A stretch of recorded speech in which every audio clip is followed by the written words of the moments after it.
A paz do Senhor, igreja. Bom dia a todos, um domingo abençoado na presença do Senhor.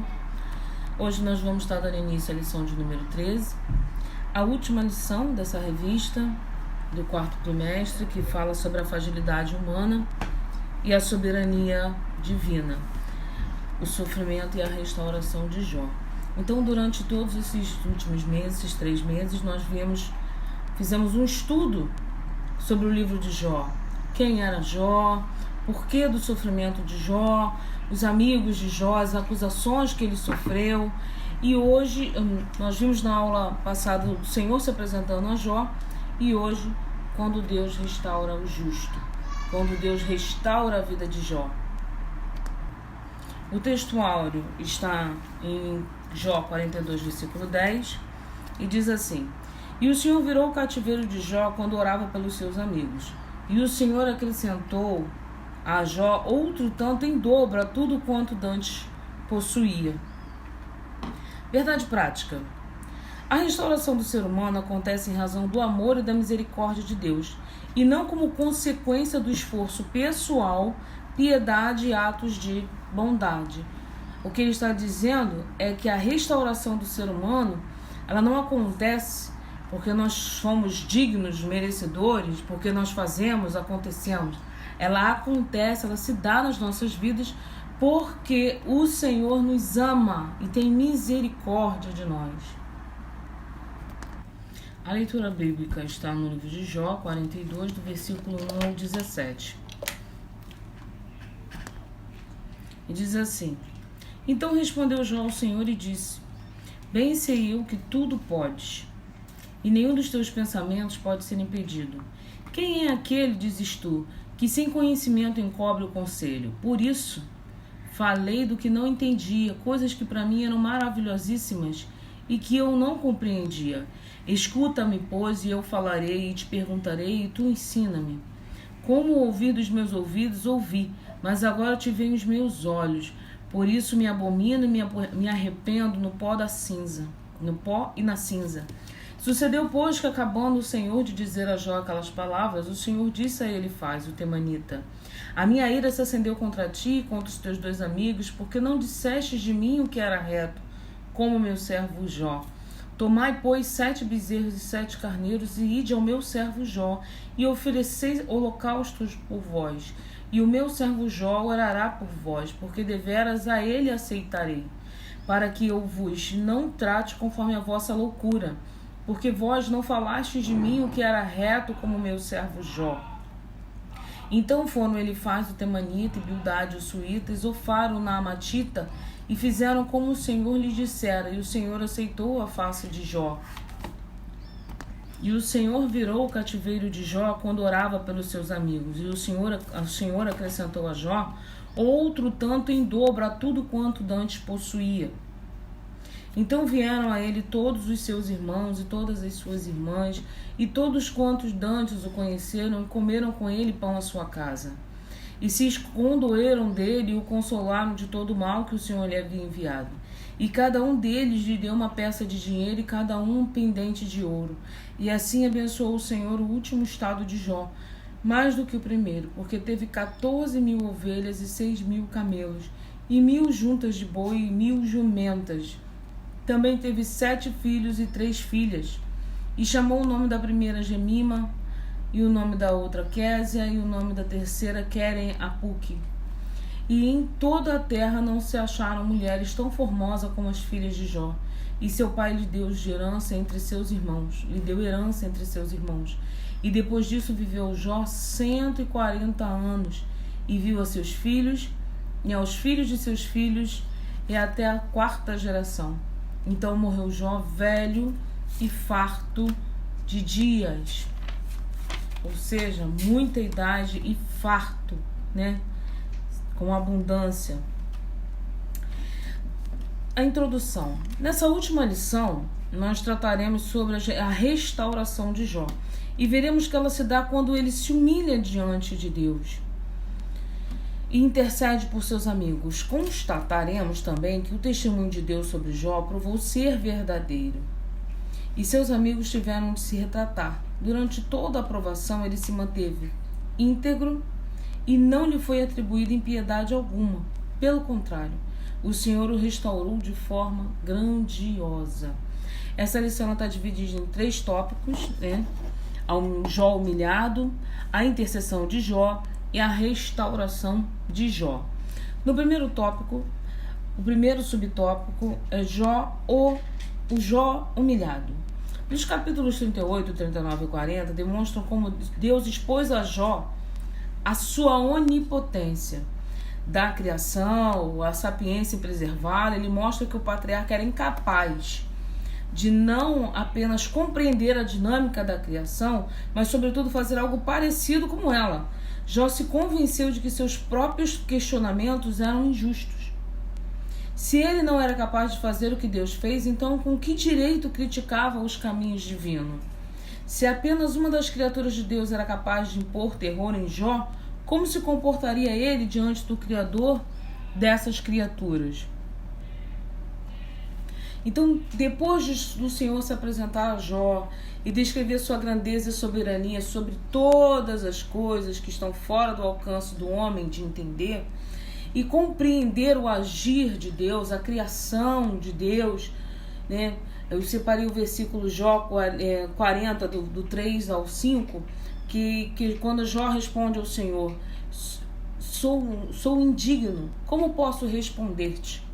Ponho a mão sobre a minha boca, falei uma vez, mas não tenho resposta.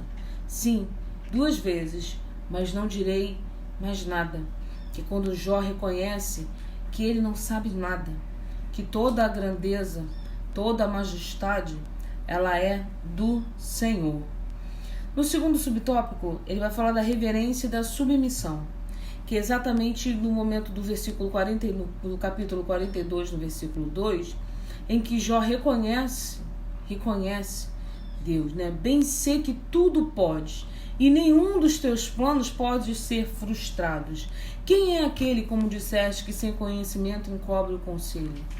Na verdade, falei do que eu não entendia, coisas maravilhosas demais para mim, coisas que eu não conhecia. Quantas coisas maravilhosas, quão grande são as maravilhas do Senhor para o nosso entendimento. Compreender que a adversidade ela vem, mas que os planos do Senhor estão além dessa adversidade e que muitas vezes essa adversidade é uma forma de tratamento para nos capacitar para entendermos um pouco que seja da visão de Deus sobre as nossas vidas, né? Diante da assombrosa visão da criação de Deus, Jó agora exclama: bem sei eu, é o versículo que eu acabei de ler, que tudo pode. Ele percebe que tudo o que aconteceu na vida dele tinha um desígnio divino, ou seja, Deus estava no controle de tudo. Portanto, era tolice discutir ou questionar com a sapiência divina, com o entendimento divino, né? Ele falava das coisas que ele não conseguia entender.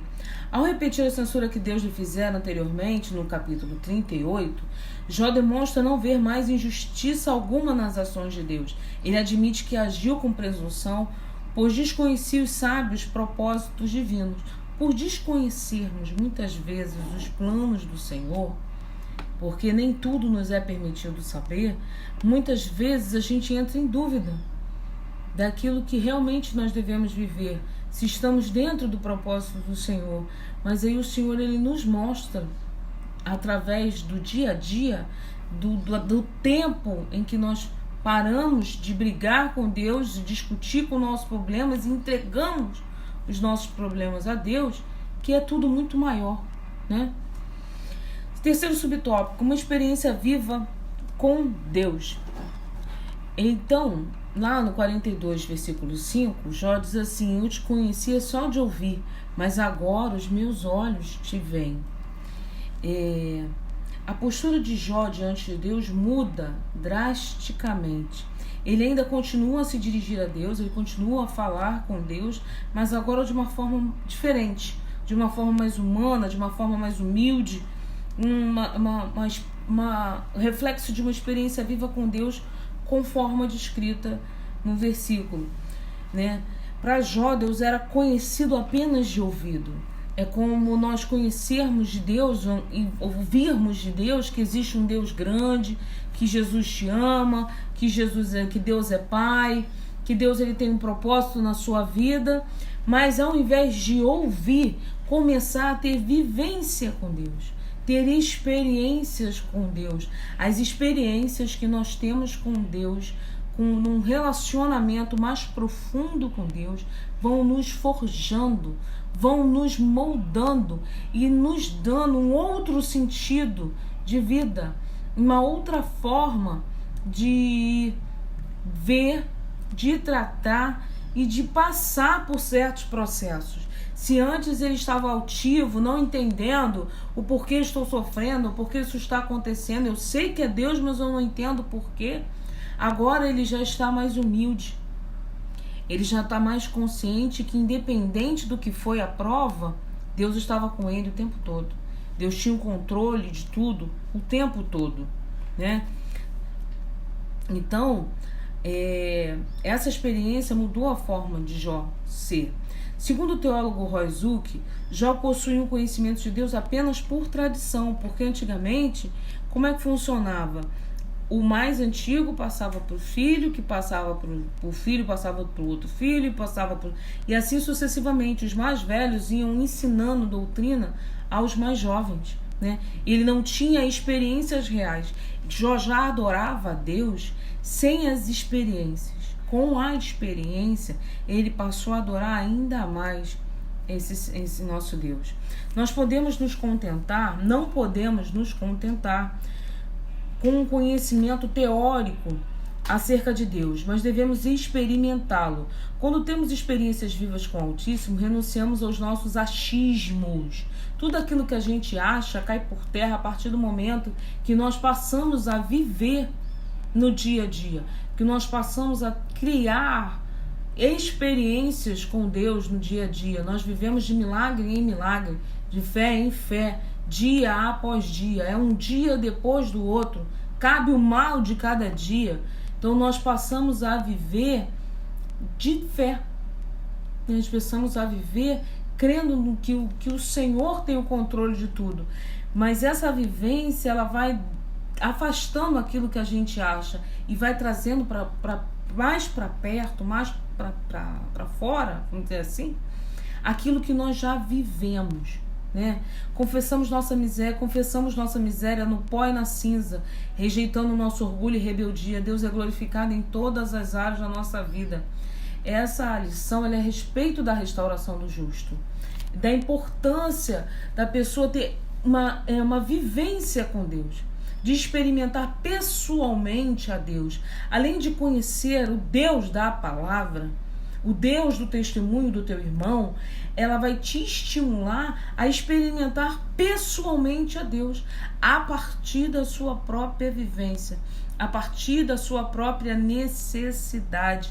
Então nós precisamos ampliar. Nós ouvimos os testemunhos de outras pessoas, nós vivemos, nos agarramos, nos edificamos através dos testemunhos de outros irmãos, mas o Senhor quer que nós tenhamos experiências próprias. Ele está à espera de que nós venhamos buscar um relacionamento verdadeiro com Deus e, através desse relacionamento verdadeiro com Deus, passar a outros, edificar a vida de outros com o nosso próprio testemunho. Então nós temos que passar, ter essas experiências, porque são essas experiências que nos moldam. Aquilo que eu não acreditava, eu passo a acreditar. Aquilo que eu ouvia, acreditava, mas não entendia, já passo a entender porque eu passo a viver aquela determinada situação. Segundo tópico, ele vai falar da intercessão de Jó. E nesse tópico, ele vai estar dividido em 3 subtópicos, que vai falar da ira de Deus, o pecado dos amigos de Jó e a oração de Jó. Por que Deus ficou irado? Deus ficou irado com o julgamento, com as acusações dos amigos de Jó. O Senhor, no Jó capítulo 42, no versículo 7, o Senhor volta-se para ele, que era o mais antigo, que era o mais velho, e diz assim: a minha ira se acendeu contra ti e contra os teus 2 amigos, porque não dissestes de mim o que era reto, como meu servo Jó. Naquele momento, eles não falaram como Deus. Eles julgaram Jó, condenaram Jó e não acolheram a Jó. É um reflexo de uma teologia de acusação. Uma teologia de que se há sofrimento, se há dor, se há perca, é porque há pecado. Se o Senhor não está te abençoando, é porque você está em pecado. E na verdade não é isso. O Senhor, ele tem um plano, um propósito para cada coisa. E existe um tempo para tudo fluir nas nossas vidas. Há um tempo determinado para todas as coisas debaixo do reino dos céus. E nós precisamos aprender a viver esse tempo. E não olhar a vida do outro e achar que porque o outro está em sofrimento é porque ele está em pecado. Olhar a vida do outro e dizer assim: porque você não se arrepende dos seus pecados, como os amigos de Jó sugeriram. Mais fácil você fazer o seu sacrifício, oferece o teu pecado, reconhece que você errou, que segue adiante, e segue adiante. Não é isso. A visão deles estava equivocada. Nós temos que ter esse senso de que tudo acontece com a permissão do Senhor e com propósito. Nada é em vão, né? Essas palavras dizem muito sobre o conteúdo teológico do livro de Jó. Qual é o engano que eles estavam sofrendo naquele momento? Eles não só estavam acusando Jó, mas estavam associando o sofrimento de Jó ao pecado, um pecado que ele não cometeu, né? De uma maneira precipitada, revelando orgulho, falta de bom senso. Em outras palavras, ele errou durante todo o sofrimento, mas não por conta dos pecados cometidos antes do atual sofrimento, né? Segundo, o pecado dos amigos de Jó, reforçando, representado por Elifaz, o mais velho. O pecado dos amigos de Jó foi evidentemente exaltar a justiça de Deus, mas limitar o seu poder soberano. Eles colocaram Deus como um Deus castigador, um Deus que é só ira, é só fogo consumidor. O Senhor é justiça, o Senhor é fogo consumidor, o Senhor ainda é Pai que nos exorta com amor, mas o Senhor, ele nos ama. Há a misericórdia do Senhor sobre nós todos os dias. Dignos e merecedores nós não somos, mas não é por isso que o Senhor todos os dias nos castigaria. O Senhor, ele corrige o que está errado nas nossas vidas, ele nos exorta através do seu Espírito Santo, que ele envia e nos constrange diante de certos atos, diante de certas palavras que saem da nossa boca, de certas atitudes, certos pensamentos, que você pode se pegar pensando assim: nossa, mas que pensamento é esse? Nossa, por que eu disse isso? Poxa, eu não devia ter dito aquela palavra. Isso é a ação do Espírito Santo de Deus nos constrangendo e nos conduzindo por outro caminho, a não fazermos ou pensarmos como pensávamos um tempo atrás, antes de viver o verdadeiro evangelho. Mas aqui ele vai falar que o sofrimento dele devia ser uma consequência de um juízo divino, que ele já estava julgado e condenado, na verdade, né? Como resposta de um pecado praticado. Como o livro de Jó demonstra, quando dentro dos propósitos de Deus, o sofrimento é uma manifestação do seu amor e graça, e não uma forma de punição. Não é porque Deus está punindo, né? Tem um versículo em João 9, 2 ou 3, que é quando vai falar do cego de nascença, em que os discípulos vão perguntar, dizendo: Rabi, quem pecou? Este ou seus pais, para que ele nascesse cego? E Jesus responde: nem ele pecou, nem seus pais pecaram, mas foi assim para que se manifeste nele as obras de Deus. Então não cabe a nós o julgamento, porque a glória do Senhor, ela vai se manifestar na minha vida, na sua vida, através dos processos por onde Deus nos colocar. Tá doendo, é um sofrimento, mas tem a mão do Senhor ali, e é para a honra e glória do Senhor, e não para a nossa, não para o médico, não para o homem. A honra e a glória é do Senhor. Nem ele pecou, nem os seus pais pecaram, mas foi assim para que se manifeste nele as obras de Deus. Tudo que Jó passou foi para que se manifestasse na vida de Jó a glória de Deus. E nós precisamos, como servos do Senhor, ter esta visão de que muitas vezes, quando estamos em sofrimento, algum irmão está em sofrimento, pode não ser consequência de pecado. Quem vai saber é o Senhor. Como eu já disse nas aulas passadas, Paulo nos pede para sermos imitadores de Cristo e não imitadores de Deus. Então nós não devemos ser julgadores ou condenadores, nós devemos ser intercessores.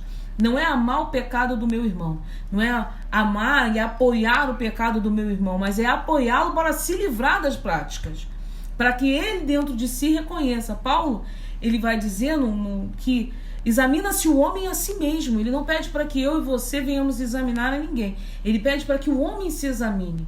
E nós, como irmãos em Cristo Jesus, precisamos sempre fazer o papel de intercessores, para que o nosso irmão reconheça que aquilo precisa sair. Mas não somos nós que vamos apontar. Não somos nós que vamos acusar. Poxa, eu tenho determinada prática e eu não consigo me libertar. Como é que eu posso fazer, meu irmão, para me livrar de certa prática? Vamos ajudar o irmão em oração. Vamos dar a ele uma palavra de incentivo. Meu irmão, você não está conseguindo agora, mas você vai conseguir em nome de Jesus. Vamos orar pela sua vida. Vamos estar fazendo, de alguma forma, buscando palavras de apoio para que essa pessoa se liberte. Porque cada um de nós passa por um processo de libertação. Aquele que disser que não, precisa ainda se examinar, porque todos nós temos processos para nos libertarmos. Somos feitos de carne, pertencemos a esse mundo que é vaidoso, que é egoísta, que muitas vezes é individualista, que não pensa no todo, mas pensamos muitas vezes em nós mesmos. Então nós precisamos também nos examinar e pedir ao Senhor que retire de nós certas práticas que vão nos afastando do Senhor, que vão nos impedindo de viver o verdadeiro evangelho, que vão nos impedindo de apoiar e incentivar outros irmãos a viverem o verdadeiro evangelho. Não um evangelho de crítica, não um evangelho de julgamento, não um evangelho de acusação, mas um evangelho de intercessão, um evangelho de acolhimento, não do pecado, mas acolhimento do seu irmão, daquele ser humano que precisa abandonar as velhas práticas e muitas vezes precisa de ajuda, precisa de apoio e não de acusação. Amém? A oração de Jó. Deus dirige-se aos amigos de Jó e aconselha-os ao patriarca que interceda por eles. É quando ele vai pedir que os amigos tragam os 7 animais para fazer o holocausto, para que o Jó ofereça em sacrifício, né? Esse episódio mostra que uma teologia errada evidentemente conduz a uma crença igualmente equivocada. Se eu me converto acreditando que eu virei juiz da vida dos outros, eu não me converti verdadeiramente. Eu não estou vivendo o verdadeiro evangelho. Eu não estou vivendo e praticando aquilo que Jesus espera de mim. Ele diz: ide e pregai o evangelho. Ele não disse: ide e julgai a causa dos outros. Ide e pregai o evangelho a toda criatura. Então eu não escolho A, eu não escolho B, eu não escolho C. Eu não escolho o adúltero, eu não escolho o drogado, eu não deixo de escolher o morador de rua, eu não deixo de escolher o ladrão. Ele disse para ide a todos. Todos, não só os que são do meu meio familiar, principalmente os que são do meu meio familiar, mas também a todos que são carentes de ouvir a palavra do Senhor, né? Os amigos de Jó defendem Deus de forma enérgica, sincera, mas errada. Deus é o Deus que os amigos dele disseram? Sim. Quando há prática de pecado, o Senhor faz realmente, porque Ele é Deus de justiça. Mas a nós não cabe o julgamento, né? O sofrimento do patriarca não veio como uma punição, mas como uma provação. A fidelidade de Jó foi provada por Deus, e ele foi aprovado pelo Criador, pois continuava íntegro e com seu caráter reto, conforme a sua humilhação demonstrou. Agora esse homem, outrora acusado de pecador pelos seus amigos, vai socorrer os amigos por meio da oração. Terceiro tópico, a restauração de Jó. E aí a restauração de Jó, pelo comentarista, ele vai passar em 2 aspectos: a restauração moral e espiritual e a restauração social e material. Como nós vimos, Jó perdeu tudo. Ele perdeu os filhos, ele perdeu todo o seu comércio, toda a fonte de sua renda, perdeu tudo. Ele ficou muito enfermo, ele ficou muito, muito abalado com tudo que ele perdera. Então, a restauração de Jó, ela primeiramente ela vai acontecer na dimensão moral e espiritual. O Senhor vai restituir a moral de Jó.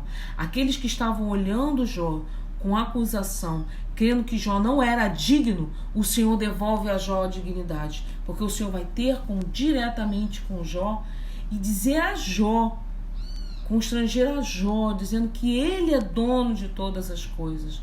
Ora, o ser humano ser digno de receber a presença do Senhor para uma conversa, um diálogo como Deus teve com Jó. Quem era Jó? Um homem reto e íntegro, né? Que pôde palestrar com o Senhor e ouvir o Senhor pessoalmente, falando com ele sobre tudo aquilo que ele não era conhecedor, né? E não de uma forma também deve ser vista como uma restauração e não uma retribuição. E na parte assim espiritual, ele restaura a fé de Jó, ele restaura a certeza de que Deus era com ele o tempo todo. O comentarista ele vai colocar a seguinte frase, né? Convém destacar que as bênçãos recebidas por ele devem ser vistas como uma restauração e não como uma retribuição. Por quê? Nós não somos dignos, nós não somos merecedores, nós não somos capazes de mensurar a grandeza e a soberania de Deus. Então não é o feito das minhas mãos, não é porque eu vou ao culto, não é porque eu sou dizimista, não é porque eu sou ofertante, não é porque eu faço ação social, não é por isso. Isso faz parte do seu caráter cristão. Isso não é barganha, isso não é uma troca. E a partir do momento que eu venho viver o Evangelho de Cristo, eu também passo a ter atitudes e características de um cristão. Abençoador, perdoador, consolador, ajudador, obediente, porque dízimo é obediência, está determinado, é o Senhor, ele fala na sua palavra sobre a importância dos 10%, ofertante, ação social, tudo isso faz parte do caráter cristão. Eu faço porque eu faço parte do corpo de Cristo e porque a dor do meu irmão me dói e eu preciso de alguma forma amenizar o sofrimento do meu irmão. Então não é uma troca. Jó não sofreu, não recebeu a restauração, uma restituição, porque Jó era homem de carne e osso, assim como eu e você, não digno. E ele não, o sofrimento dele, a dor dele, não era motivo suficiente para o Senhor só restituir. O Senhor precisou restaurar, dar de volta, na mesma proporção. Tudo aquilo que Jó perdeu, Deus devolveu. Os filhos, a casa, os bens, tudo isso Deus encontrou formas de devolver a Jó. Esposa não, porque Jó, ele não perdeu a esposa dele esteve com ele o tempo todo. Então ele teve mais filhos da mesma esposa. Então não é troca, não é uma recompensa. Eu vou sofrer assim porque o Senhor vai me recompensar. Eu vou fazer assim porque o Senhor vai me recompensar. Eu vou fazer assado porque o Senhor vai me ver e vai me abençoar com aquela causa que eu quero. Senhor, então eu vou fazer isso, eu vou ofertar tanto, eu vou dar tanto, eu vou ajudar um irmãozinho só para que o Senhor me dê. O Deus que você serve não é um Deus de barganha. O Deus que você serve não é um Deus de troca. Não é um Deus de você oferta uma vez e ele vai te abençoar o resto do ano. Deus pode te abençoar a vida toda. Na verdade, vamos explicar melhor. Quando você trabalha, você recolhe os frutos do seu trabalho. É da sua mão. Para que isso se transforme em uma bênção, você precisa ter a mão do Senhor sobre a sua vida. Mas e o ímpio, que não tem a mão do Senhor sobre a vida dele, trabalha e conquista da mesma forma? Qual é o tipo de vida que nós, como cristãos, decidimos viver? Como a do ímpio, que vive uma sorte de ter hoje e amanhã não ter? Ou como protegido do Senhor, como debaixo das mãos do Senhor, que o Senhor vai guardar e prover todas as tuas necessidades? Porque também vem a restauração moral e material. Social e material. Socialmente, Jó foi reintegrado à sociedade. Ele já não estava mais enfermo. Ele não estava mais abandonado sobre as cinzas. Ele foi restaurado, restituído à sociedade que antes ele não, que estava afastado anteriormente, né? E materialmente ele foi tendo de volta aquilo que foi retirado. A restauração de Jó também aconteceu nas dimensões social e material. Está no capítulo 42, versículo 11. As calamidades que sobrevieram sobre ele, especialmente suas feridas físicas e emocionais, o expulsaram do convívio social. Ele suportou sozinho o que pensavam ser um julgamento de Deus. Mas agora todos veem a graça divina derramada de forma abundante sobre ele. Era, portanto, hora de voltar ao convívio social. Existe um tempo. Salomão vai dizer que existe o tempo de pescar e o tempo de secar as redes. O tempo de abraçar e o tempo de abster-se de abraço. Há o tempo em que o Senhor vai afastar, porque Ele quer tratar contigo sozinho. E há o tempo em que você vai estar no meio de todo mundo novamente. Assim como houve esse tempo na vida de Jó, né? A hora de voltar ao convívio social. O Senhor acrescentou a Jó outro tanto em dobro, tudo quanto dantes ele possuía. A restauração de Jó, a restauração que o Senhor Jesus faz na vida do ser humano, leva em conta todas as dimensões da nossa vida. Ele restaura a vida espiritual, moral, social, material, trazendo dignidade ao homem, que teve por meio da graça divina a imagem de Deus restaurada. Tá assim, Jó 42, do 10 ao 11, mudou o Senhor a sorte de Jó quando ele chorava pelos seus amigos, e o Senhor lhe deu em dobro tudo o que antes possuíra. Então vieram a ele todos os seus irmãos e todas as suas irmãs, e todos quanto dantes o conheceram, e comeram com ele em sua casa, e se condoeram dele, e o consolaram de todo o mal que o Senhor lhe havia enviado. Cada um lhe deu dinheiro e um anel de ouro, em algumas versões pendente de ouro, né? Essas pessoas abençoaram a vida de Jó para que ele fosse restituído. 16 ao 17, depois disso Jó viveu 140 anos e viu a seus filhos e aos filhos de seus filhos e até a 4ª geração. Então morreu Jó, velho e farto de dias. Chegamos ao final de mais um trimestre e aprendemos que nem sempre os ímpios são punidos e nem sempre os justos são recompensados, mas Deus julga os perversos e abençoa os justos, pois todos fazem parte de um universo governado por leis e um princípio universal, e princípios morais. Todavia, isso não é tudo. Deus é soberano e pode atuar fora das linhas que habitualmente acreditamos que Ele opera. Assim podemos aprender que Deus não nos prova porque deseja nos punir, mas porque Ele nos ama. Ele deseja demonstrar ao seu adversário, o diabo, que os homens podem servi-lo sinceramente, pode haver sinceridade na nossa oração, na nossa adoração, no nosso louvor, na nossa busca ao Senhor. Jó provou que o diabo estava errado e que Deus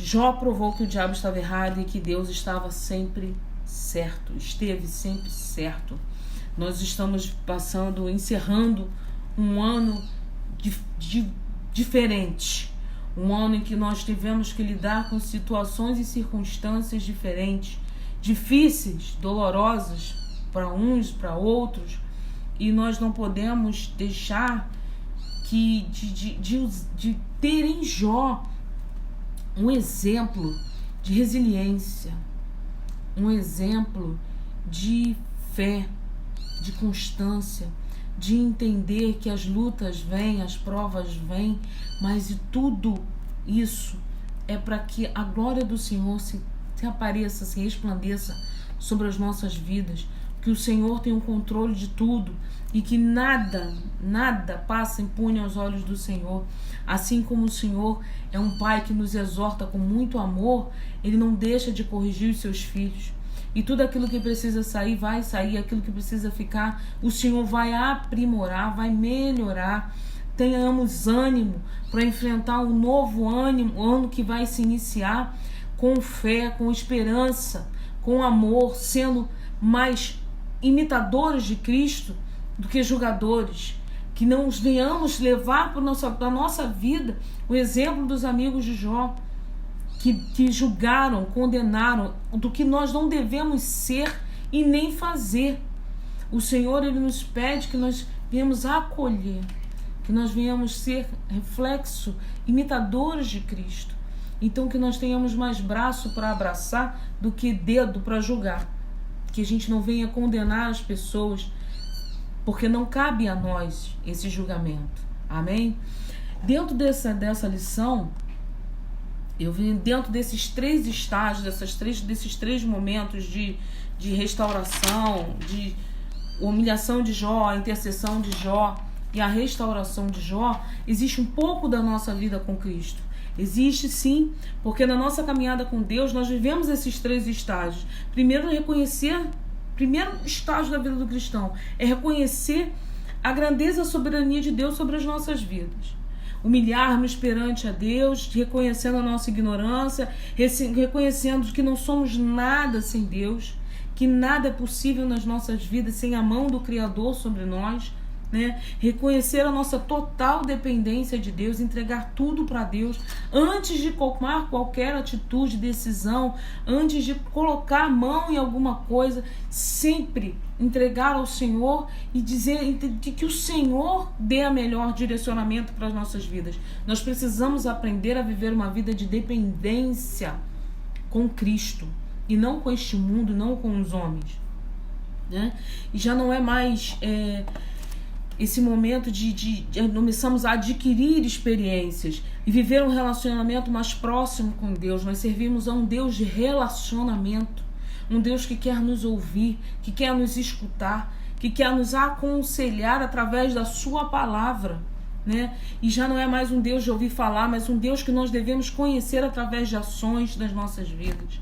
No dia a dia, aprendemos que não estamos aqui para julgar o outro, mas para acolher. Não é acolher o pecado do outro, volto a dizer, não é acolher o pecado do outro, o erro do outro, mas o outro em fé, em esperança que cada um está vivendo o seu processo de libertação pessoal, largando a velha criatura, deixando os ranços de maus ensinamentos, de ensinamentos errados, e até que nós possamos viver a verdadeira restauração em Cristo, né? Nós devemos deixar todos esses preconceitos e vivermos o verdadeiro evangelho que nos restaura. Moralmente, já não somos mais conhecidos pelos nossos pecados. Não é o adúltero, não é o prostituto, não é o bêbado, não é o viciado. Agora nós temos a identidade de Cristo, né? Está sendo forjado em nós. Lá vai o servo do Senhor. Nossa, lá vai o irmão de oração. Espiritualmente, que nós possamos ser cidadãos do céu. Reconhecer que nós estamos de passagem nessa terra, mas que nós vamos morar com Cristo. O Senhor vai vir nos buscar, o Senhor vai vir nos resgatar. Nós precisamos vivenciar a presença do Espírito Santo de Deus sobre as nossas vidas. Passarmos a ter um relacionamento pessoal com o Pai, com os nossos irmãos em Cristo. Se Deus é Pai e nós fazemos parte de um corpo, nós temos irmãos em Cristo Jesus. E precisamos viver em espírito e em verdade com nossos irmãos em Cristo Jesus. Socialmente, o Senhor restitui, o Senhor reintegra, não só no trabalho, aquele que estava à margem, que não encontrava um caminho, aquele que não tinha direcionamento. Na família, muitas vezes, quantos familiares estão perdidos e o Senhor traz de volta para dentro de casa. O Senhor devolve o lar, devolve a família de cada um, né? Fazendo um novo ser social. Você passa não só a ser aquela pessoa, você agora é a pessoa, você é o pai, você é o marido, você é a esposa, você é a mãe, você é o filho, é a filha de uma família, pertencente a uma família. Porque Deus restaura os lares, Deus restaura os laços familiares. E materialmente, Deus, ele provê as nossas necessidades. Deus, ele não tem nada contra a riqueza humana. O que ele não gosta e abomina é a avareza do coração. É colocar a riqueza em primeiro plano. Mas o Senhor não é contra que você tenha sua casa, que você tenha seus bens materiais, desde que você saiba que é Ele o abençoador da sua vida, né? Essa necessidade, tudo isso não é como uma troca.